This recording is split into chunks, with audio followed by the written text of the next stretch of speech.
Bonjour et bienvenue sur cette nouvelle vidéo. Je suis content de vous retrouver aujourd'hui car cela faisait longtemps que je n'ai pas publié de vidéo tuto sur des logiciels, sites internet ou astuces. Et je sais que vous en êtes friands. Alors, le constat, c'est quand je me balade en vélo, je suis souvent en train de regarder mon téléphone pour suivre la carte. Zoomer sur mon GPS Garmin, quelle horreur, j'en peux pas, j'en peux plus, j'en veux pas. Prendre mon téléphone, regarder sur mon appli Komoot, oui, mais il y a des endroits où, par exemple, on ne capte pas, et si vous n'avez pas la carte que vous avez payée avec Komoot, la carte monde, eh bien vous ne pouvez pas avoir une carte en ligne. Moi je l'ai, c'est pas ça le sujet, je le fais souvent avec Komoot. Mais je sais que beaucoup d'entre vous n'ont pas forcément de payer la carte et Komoot. Et bah, c'est une des solutions bien sympa d'avoir son téléphone sous la main pour contrôler le tracé. IGN Rando va permettre, donc déjà sur une partie sur le site internet, c'est ce que vous voyez à l'écran, et ensuite sur l'appli téléphonique, enfin sur le téléphone, l'appli IGN Rando. Le but du jeu, c'est que vous faites votre trace. Dans le site IGN Rando, c'est très simple. Bah, il faut que vous vous connectez, vous créez votre compte, etc. Je vous passe ça aussi. Une fois sur le site, eh bien, vous allez dans votre profil ici, sur mon compte. De là, alors je vous explique un petit peu parce que c'est un peu le fouillis sur ce site-là. C'est de mieux en mieux, mais c'est pas parfait. Je vous montre tout de suite les astuces pour aller droit au but. Vous allez ici dans mes parcours. Alors, vous allez retrouver les parcours, les traces que vous avez pu tester. Voilà, ici par exemple. Et il y a un bouton, un gros bouton, créer un parcours. C'est ce que vous allez faire. De là, deux façons pour créer un parcours. Soit vous le créez manuellement, et dans ce cas-là, c'est du traçage point à point. Je vous laisserai essayer, c'est sympa aussi. Je préfère Komoot, mais voilà, ça marche bien aussi. Nous, ce qu'on va faire, c'est importer le fichier qu'on a déjà fait. Une trace GPX exportée, par exemple, depuis Komoot. Vous allez plus bas, vous allez faire choisir le fichier ici et prendre votre trace. Hop, transférer. Alors, vous pouvez décrire, mettre des descriptions, etc.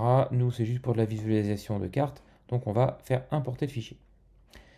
Et là, très rapidement, vous allez avoir sur la carte, alors il faut redescendre un petit peu, vous allez voir en grand, enfin en grand, zoomer sur votre carte, votre trace. Ça y est, c'est bon, la carte est créée, mais la création de votre parcours n'est pas finie. Vous avez plusieurs étapes à franchir, création, description, impression, publication. Si c'est que pour vous pour de la visualisation, on peut passer assez vite sur le type d'informations que l'on va renseigner. Si vous voulez rendre publique la trace, je vous laisserai remplir un peu plus les données pour faire, je dirais, quelque chose de plus accueillant pour le public qui regardera votre trace, et ça pourra donner envie aux gens de faire le circuit que vous avez proposé. Parce que vous pouvez mettre, bien sûr, et partager en public sur IGN Rando vos traces.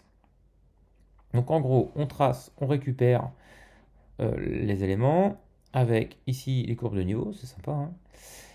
Vous validez et poursuivez.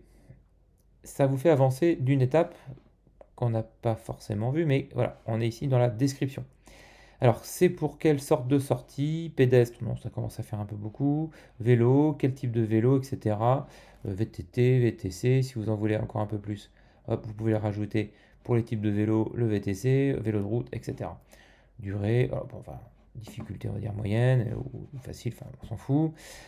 Voilà, plus vous renseignez les informations, plus ce sera pour partager tout ça avec en public. Mais si c'est pour la récupérer sur votre téléphone uniquement, vous pouvez passer rapidement toutes ces informations-là. Vous voyez, on a bitume, gravier, terre, enfin voilà.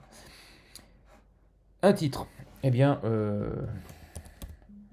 parcours maison, je vais l'appeler comme ça. Une description, blabla, je le mets pas. Je descends tout en bas, valider, poursuivre. Là, on est arrivé à la troisième étape. Impression PDF, c'est pour générer des fiches. Vous voyez les petits aperçus ici. Si je vous mets afficher le spécimen, vous pourrez faire des petites fiches comme ça. Je trouve ça sympa parce que vous mettez ça dans un dossier que vous mettez pour votre lieu de vacances, et toutes les sorties que vous avez prévues, vous avez une petite fiche récapitulative, c'est plus facile à regarder que de zoomer sur la carte. Enfin voilà, moi je trouve ça sympa. Et puis le QR code, si vous cliquez dessus, bah, je pense que si vous le faites d'ailleurs en mettant en pause la vidéo, vous tomberez sur mon partage. Si je l'ai mis en public, je ne sais pas si en privé ça passe. Voilà. Donc moi je choisis ce type de... euh, voilà, pour que ça corresponde, je dirais, à la durée, ou enfin au kilométrage de ma sortie. Qu'est-ce que vous voulez voir apparaître dedans? Vous cochez, vous décochez, c'est vous qui voyez. Je poursuis. Encore une fois, on en arrive à la publication.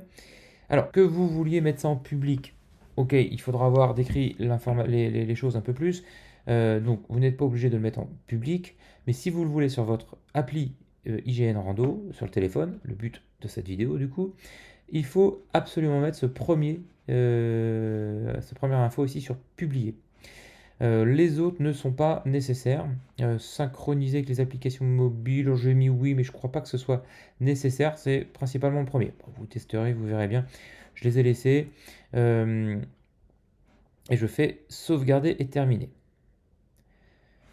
Là, mon circuit est fini. Je retrouve le circuit ici. Je peux le consulter, l'éditer pour le remodifier, etc. Mais le but maintenant, c'est d'aller sur l'appli mobile. Je vais vous montrer comment récupérer tout ça. Alors voilà, on se retrouve sur IGN Rando sur le téléphone. Vous avez la carte ici. Vous pouvez afficher différentes cartes, plan IGN, OpenCycleMap, etc. Attention, certaines cartes sont soi-disant payantes, mais à vous de tester. J'ai l'impression que je peux télécharger des cartes qui sont soi-disant payantes. Alors, c'est peut-être une version d'essai, je ne sais pas. Mais en tout cas, c'est Plan IGN qui me va bien. Et de toute façon, c'est gratuit. Alors, pour récupérer la trace que vous avez depuis votre appli, depuis le site internet IGN Rando, vous allez dans Données. Là, vous avez deux dossiers. Un bleu, c'est les parcours qui sont déjà sur l'application. Et en vert, le parcours qui sont sur le site. Là, j'accède directement au parcours que j'ai enregistré sur mon site internet. Donc là, il faut être connecté. Au milieu, j'ai parcours maison. Donc, je vais cliquer dessus. Hop, voilà. Ça charge le modèle avec différentes informations du parcours, les résumés, kilométrage, etc. Je suis toujours en ligne. Donc, on peut visualiser la trace, voir si c'est la bonne. Maintenant, il faut que je télécharge des cartes de cette zone-là pour être sûr de pas tomber en panne de cartographie si mon téléphone ne capte pas. Je vais donc maintenant à nouveau en haut à droite sur les cartes. Alors, est-ce que j'ai besoin de télécharger les points d'intérêt? Pas forcément. Les données affichées là, pour l'instant, c'est juste de la visibilité, pardon. C'est pour est-ce que je veux voir mes parcours ou pas? Est-ce que je veux voir mes points d'intérêt? Bon, j'en ai pas. En dessous, j'ai coché que plan IGN. Et donc, je vais décider de télécharger une carte, le bouton bleu. Là, on dimensionne par rapport au circuit que je veux récupérer. Alors, c'est pas... l'impression que ça me donne, c'est que c'est pas une carte que je télécharge qui va être si petite que ça. Ça va être plus large que ça. Alors, pourquoi limiter sur cette petite zone s'il m'en télécharge plus? Je vois pas trop, mais dans les faits, la carte sera bien plus large que cette zone de mon circuit. En tout cas, je vois apparaître valider la zone, donc je vais valider la zone. Apparemment, il faut que je reconfirme la carte que je veux télécharger, donc plan IGN. Je vois 1615 tuiles. J'ai fait d'autres essais avant. Je ne sais pas ce que j'avais fait, mais j'avais 100 000 ou 200 000 tuiles. Revenez en arrière, recommencer, mais normalement, c'est pas plus de 1000-1500 tuiles à télécharger. Donc je vais télécharger. Vous voyez là le téléchargement en 4G. Bon, ça va relativement vite. Et on va attendre la fin. Voilà, ma carte est téléchargée. C'est pas parce qu'il y a marqué en gris télécharger une carte qu'il faut cliquer dessus. C'est fini, c'est bon. Je ferme la croix. Je suis toujours là-dessus, je peux cliquer sur la croix en haut à droite. Alors, j'ai l'impression d'avoir la carte, je zoome dessus, j'ai, vous voyez, la définition au maximum, mais je ne saurais que j'ai la carte hors ligne que quand j'aurai coupé mon internet. Donc je me mets en mode avion, et là, vous voyez, je zoome, j'ai mes détails au niveau de la carte. Alors le tracé ne suit pas parfaitement les chemins, mais bon, c'est peut-être la qualité du GPX que j'ai récupéré. Dans tous les cas, j'arrive à suivre la trace correctement et en mode détaillé. Alors, je vais dézoomer, essayer d'aller un peu plus loin, voir si j'ai une carte, par exemple, dans ce coin-là. Et vous voyez, tout de suite, je suis en noir. C'est ça que j'ai plus de carte là. Il faut que je redézoome. Donc, il y a bien une carte par défaut, de manière générale, quand même, pour naviguer, qui est chargée avec l'appli.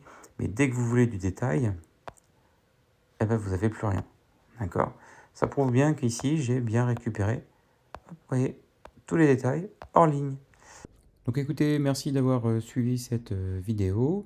J'espère qu'elle vous aura plu. Bah écoutez, dites-moi dans les commentaires si vous utilisiez déjà cette appli, ce que vous en pensez, et si vous avez des astuces également, hein, parce que je ne l'utilise pas tous les jours, mais j'aime bien bricoler et me servir de plein d'outils de ce genre-là. Et encore une fois, comme je vous disais, j'adore les cartes IGN, donc j'aime bien naviguer sur ce site. Écoutez, à la prochaine et à bientôt.